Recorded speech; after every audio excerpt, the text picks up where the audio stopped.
1/5. That's how much of your life you're roughly supposed to give to receive your bachelor's degree in a certain field in this lifetime. Some give more, some give less. But what do you really get for that 1/5? A little piece of paper framed with your name on it, hanging up on the wall? Sounds exciting, right? Sounds worth it too.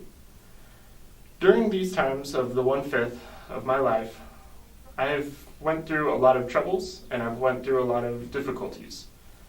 Going through college as a college student, or hell, even a high school, middle, or even elementary school student, I have faced more challenges than I'm willing to admit. Each student has their own story, unique to themselves, and this is my story of the roller coaster that we call school.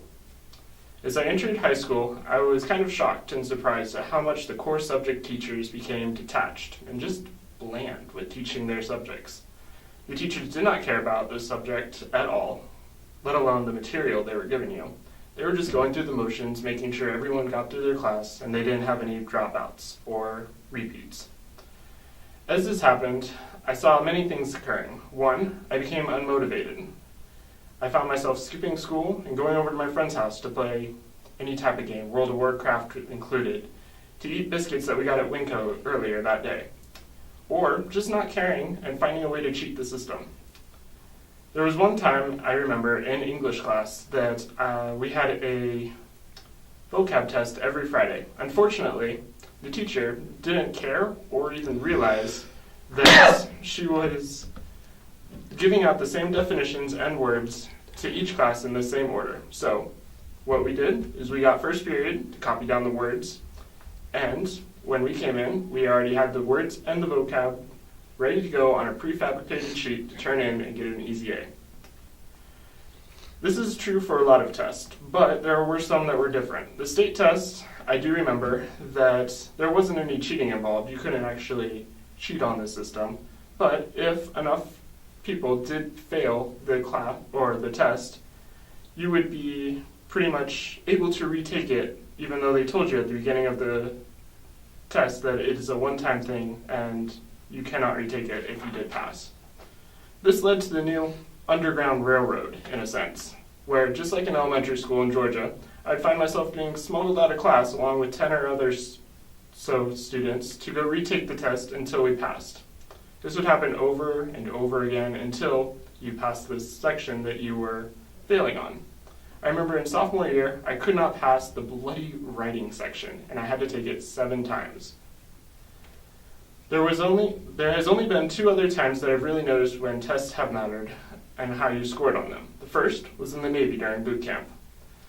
Specifically in boot camp because when you are given a test and you are failed, you get held back. And no one wants to be held back in boot camp. And once you hit A school, it'd be just like high school again. I laugh at kind of looking back and thinking how I could use the Navy as a great example, as an organization that actually holds you accountable for your test, but they aren't. In A school, I was becoming proficient with radar and other devices on the plane that would see if I could comprehend the material by taking tests. This involved me going to the computer lab, logging in, pressing a few buttons, and then if I did get stuck, I would call over the teacher. He would ask what 2 answers I think. I'd pick maybe C or D that I thought were the right answers. He would say something funny like, well, I think the dog is right because cats are absolute nuisances. So I picked D and I got the answer right. The second one that I've seen is the PCC placement test. This test only matters when you first come in, and it tells you exactly where you should be placed because it automatically knows exactly how well you do in a class. I've seen this in Writing 90 and Reading 115 I'm in. When I'm in this class in Writing 90, I've learned a few things. I've learned complex sentences, where to place punctuation of commas, and that conspiracy theories are intertwined within each other. I do feel like I've wasted my time and money taking this class, when I could have been doing something more productive with my time. I have not an easy A, but I do have an A in the class, and most people would say, wow, you're really concentrating and doing a lot of your work ahead of time and really putting your heart and soul into it, when honestly, I'm just doing it the night before or the day of. Oh, okay. This hasn't helped me, and I could have been doing more productive things with my time and money. Some things need to be done, or something needs to be done, so students stop wasting their time and money doing things they already know. I would love to see that 1/5 of your life shortened, being able to achieve your bachelor's in a shorter time, and I believe this is only achievable if we truly develop a system of judging and calculating where the student may be at, besides the placement exam that we have at PCC at this moment.